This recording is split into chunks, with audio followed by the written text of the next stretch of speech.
આપણા મંગળ સુરજકરને છેલ્લા 33 વર્ષથી સતત એક ધારું આપણે કહી શકીએ કે એમની યુવાનીમાં જ્યારે એમણે 25 વર્ષ પૂરા કર્યા હશે એવા વખતે એમણે આ યાત્રાની શરૂઆત કરી અને આજે તે આટલા વર્ષોથી અથાગ પરિશ્રમ કરીને આવી સુંદર નગરયાત્રા નીકળતી હોય ત્યારે આપણે આજના પ્રસંગે એટલું તો નક્કી જ કરીએ કે હવે પછી 125મી જ્યારે આપણે જન્મજયંતિ ઉજવીએ અને 34મી નગરયાત્રા જ્યારે અહીંથી વિદાય લે ભાઈઓ બહેનો અહીંથી આપણે એને વિદાય આપીએ એવું આજે આપણે સંકલ્પ કરવાની જરૂર છે. મારે અભિનંદન આપવા પડે એ મહારાજા ગાયકવાડ, બરોડાના ગાયકવાડ કે જે મહારાજાએ આપણા મહામાનવ એવા doctor Baba Saheb આંબેડકરને further study માટે એમણે વિદેશ મોકલ્યા. આજે આપણે કોઈ દિવસ તમે ક્યાંય નહીં સાંભળ્યું હોય ગાયકવાડ ફેમિલી તરફથી કે ગાયકવાડ દ્વારા કે ભાઈ અમે આંબેડકરને ભણવા માટે આટલી મદદ કરી.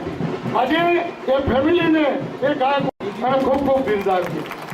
સમયની માંગ જોતા આજે આપણે જોઈ શકીએ છીએ કે સમય સાથે પરિવર્તન આવે છે. પછી રાજકીય બાબા સાહેબ આંબેડકરે કીધું હતું કે ભાઈ સંગઠિત બનો. આપણે આપણી જાતને સવાલ કરો કે ભાઈ આપણે સંગઠિત છીએ, દલિત સમાજ સંગઠિત છે એ આપણે જાતે આપણે સવાલ પૂછવાની જરૂર. તો પહેલા તો એમણે જે આપણને વાત કરી હતી કે ભાઈ સંગઠિત બનો, શિક્ષણની એમણે વાત કરી તો શિક્ષિત આપણો સારો બળો પ્રચાર થયો છે. પણ આજે પણ તમે જો લિટરસી રેટની આપણે બહેનો ભાઈઓ દલિતોમાં વાત કરીએ તો આજે પણ બહેનોના લિટરસી રેટમાં અને ભાઈઓના લિટરસી રેટમાં મોટો ગેપ છે, મોટો ગાળો છે. સમાજની જો પ્રગતિ, એનો ઉત્થાન, આર્થિક ઉત્થાન જો થતો હોય તો એ સમાજમાં વધારેમાં વધારે શિક્ષણ હશે તો જ એ કરી શકે છે. એટલે આજના આ સુપ્રસંગે ડૉક્ટર બાબા સાહેબ આંબેડકરનો જે મંત્ર હતો કે ભાઈ શિક્ષિત બનો, આજે આપણે એક જ વસ્તુ એમને જો સાચી શ્રદ્ધાંજલિ જો આપણે આપીએ છીએ તો આજના આ દિવસે, આજે શુભ દિવસે આપણે પ્રતિજ્ઞા કરીએ, આપણે સંકલ્પ કરીએ કે ભાઈ મારા ઘરમાંથી હું વાંચું છું એ જ પ્રમાણે તમારે સંકલ્પ કરવાની જરૂર છે. ડૉક્ટર બાબા અનુસરતા આ સાથે પ્રતિજ્ઞા લઉં છું કે હું મારા બાળકોને 21 વર્ષ સુધી એ મોટો થશે ત્યાં સુધી હું એને ભણાવીશ. સૌએ આ પ્રતિજ્ઞા આજની તારીખે આપણે લેવાની છે અને આ પ્રતિજ્ઞા સાથે આપણે સૌએ આગળ વધવા. આજના તબક્કે વધારે નહીં કહેતા મુરબ્બીશ્રી ભરતભાઈ, સિદ્ધાર્થભાઈ અને સૌ આગેવાનોને હું ખૂબ ખૂબ અભિનંદન આપું છું કે આપણી હાજરી, આપણે સૌની હાજરીએ ભાઈ શ્રી મંગળભાઈને ડૉક્ટર બાબા સાહેબ આંબેડકરની આ નગરયાત્રાને અને સમગ્ર નગરજનોને ઉત્સાહનું વાતાવરણ ઊભું કર્યું છે. એટલે આપણે સૌ ચાલો મિત્રો, જે ડૉક્ટર બાબા સાહેબ આંબેડકર આપણને જે સિદ્ધાંતો આપ્યા, આપણને જે આદર્શો આપ્યા એ પેઢી આપણે સૌ ચાલીએ અને એવી સમાજ ભાઈ શ્રી મંગળભાઈ સુરજકર અને એમની ટીમને ખૂબ ખૂબ અભિનંદન. જય હિન્દ, જય ભારત, જય ભીમ. સમિતિના પ્રમુખ માનનીય ભરતભાઈ સોલંકી, અમદાવાદ શહેરના પ્રમુખ ભાઈ ચેતનભાઈ રાવલ, એસસી આયોગના સદસ્ય અને સન્માનનીય નેતા માનનીય રાજુભાઈ પરમાર,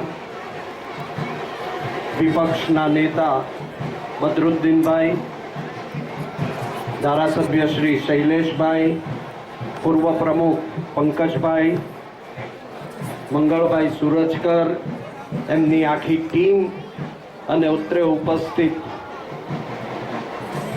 વડીલો, બહેનો અને યુવાન સાથીઓ, એમણે બંધારણ આપ્યું અને એવું ગુજરાત પ્રદેશ કોંગ્રેસ સમિતિના પૂર્વ પ્રમુખ અમારા સાથી માનનીભાઈ શ્રી સિદ્ધાર્થભાઈ, શહેર કોંગ્રેસ પ્રમુખ માનનીભાઈ શ્રી ચેતનભાઈ, વરિષ્ઠ આગેવાન એવા માનનીય રાજુભાઈ. એવું શું કારણ કે એ કારણને લીધે આજે એકલા દલિત જ નહીં, આદિવાસી ભાઈઓ બંને અમે સાથે લઈને નીકળ્યા અને સાથે લઈને એટલા માટે નીકળ્યા છીએ કે લોકોને ગુમરાહ કરવાનું છેલ્લા 17 વર્ષથી આ ગુજરાતમાં ચાલી રહ્યું છે. કે નરેન્દ્ર મોદી હોય કે ગમે તે હોય, આપણે એને આ દલિતો એને પાઠ ભણાવવાના જ છે. કારણ કે ગુજરાતની અંદર જે પણ કંઈ પરિણામો આવ્યા છે, જે પણ કંઈ બન્યું છે, એ હવે મને લાગતું નથી કે હવે આ સંભવી શકે. આગળના જે વાત છે એ હવે આપણે સૌથી પહેલા હાથી રહેશે. પછી શાહ સાહેબ આ સૌ યાત્રાને પ્રસ્થાન કરાવવા આગળ વધી રહ્યા છે.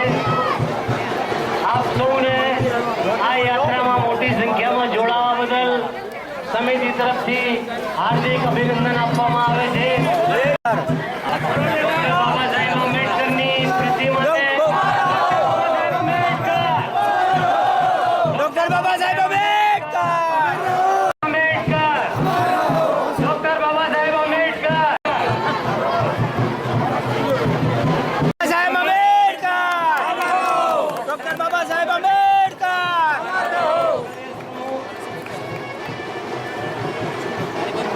Wait lang.